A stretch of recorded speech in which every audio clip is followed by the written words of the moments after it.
There are many different ways to assess the culture and creative cities. According to some research, there are more than 40 different indexes being used.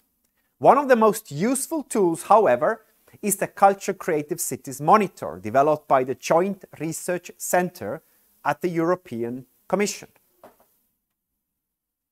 The monitor is designed to help national, regional, and local policymakers to identify local strengths and opportunities and benchmark their cities against similar places using both quantitative and qualitative data. It is an instrument to promote mutual exchange and learning between cities. But it is not only useful as an assessment tool, but also as a backbone or template for your creative city strategy.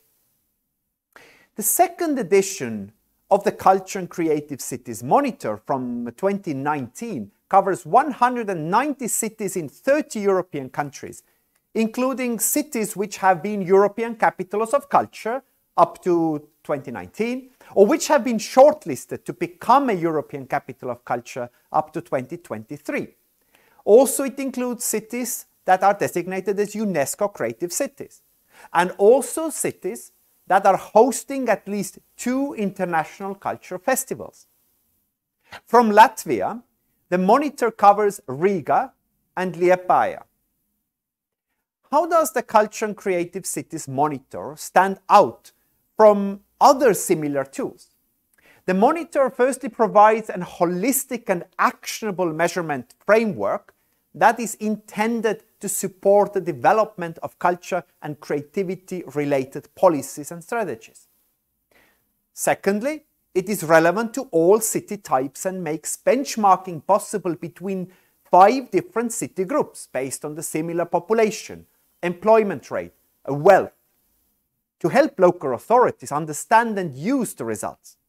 Thirdly, this online tool enables users to visualize results, but also to input their own data for the existing city, create a new city entry, or change the weights of dimensions or sub-indexes to create tailored version of the monitor. Fourthly, it goes beyond usual suspects by including a majority of small and medium-sized cities with a minimum of 50,000 inhabitants. And finally, it is based on both quantitative as well as qualitative data, which combines the official statistics and experimental data from the web and key qualitative information showing the diverse forms that cities' culture creative vibrancy can take, from the hosting of internationally renowned festivals to policy measures supporting culture creativity. So, how does the monitor work? The quantitative information is captured in 29 indicators relevant to 9 dimensions, reflecting 3 major facets of the cultural, social, and economic vitality of the cities. Those 3 major areas are cultural vibrancy, creative economy, and enabling environment. Let's quickly look at each of them.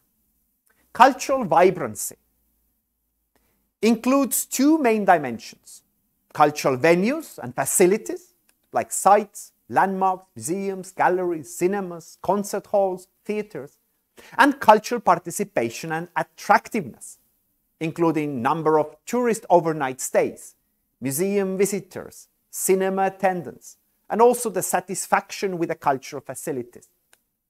Cultural vibrancy measures a city culture pulse in terms of cultural infrastructure and participation in culture. All in all, it tells us a story of the richness and diversity of the city's cultural life, as well as how well the city has managed to communicate its cultural offer to locals and visitors. Then there is a creative economy, which includes 3 dimensions. Firstly, there is a creative and knowledge-based jobs available in the city. For example, jobs in arts, culture, entertainment, in media and communication, and in other creative sectors. Secondly, the intellectual property and innovation, including IT sector, patent applications and community design applications. It assesses the extent to which a city is conducive to innovation. The culture creative sectors and professionals have both stimulated and advanced the digital revolution. Thirdly, the amount of new jobs in creative sectors. In other words, it is not just about the existing jobs available, but also the growth rate of new job opportunities. This is measured in terms of jobs in newly created enterprises in the creative and knowledge-intensive sectors. Creative economy captures the extent to which the cultural and creative sectors contribute to a city's economy in terms of employment, job creation, and innovation. And thirdly, the enabling environment, which identifies the tangible and intangible assets that help cities attract creative talent and stimulate cultural engagement. It consists of 4 dimensions. First, it's human capital and education, which looks at the number of graduates in arts and humanities, in information and communication technologies, and average appearances in university rankings. The presence of highly regarded universities is considered crucial in attracting talent, while graduates in the arts, humanities, and ICT are important to a city's creative economy, its cultural dynamism, and its capacity to support an innovative and sustainable society. Second is openness, tolerance, and trust, which measures the tolerance of diversity and mutual trust among inhabitants. Open-minded cities are better able to attract talent from different fields, welcome people from different cultures, and facilitate the flow of ideas.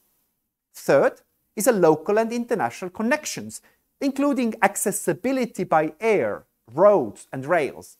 Connectedness is crucial for culture and creativity to develop as it enables the flow of visitors, talent, ideas, and investments. And finally, it's a quality of governance. It assesses the extent to which government delivers its policies in an effective and impartial way and without corruption.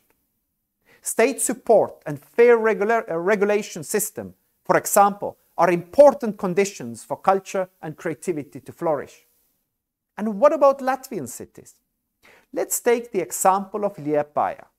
It is in the category of small cities, which is 50 to 100,000 inhabitants. In this category, the 3 highest scoring cities are Weimar in Germany, Tartu in Estonia, and Galway in Ireland. Compared with other cities with similar size, Liepāja is scoring higher in the field of creative economy, particularly in new jobs in creative sectors, and also in openness, tolerance, and trust. It's doing close to average on the level of quality of governance, cultural venues and facilities. And it scores lower than others in the fields of human capital and education, local and international connections, intellectual property and innovation, and cultural participation and attractiveness. The Culture and Creative Cities Monitor is a great tool to assess your city's cultural and creative footprint. Compare it with other similar cities across Europe and understand the key elements of creative cities and their successful strategies.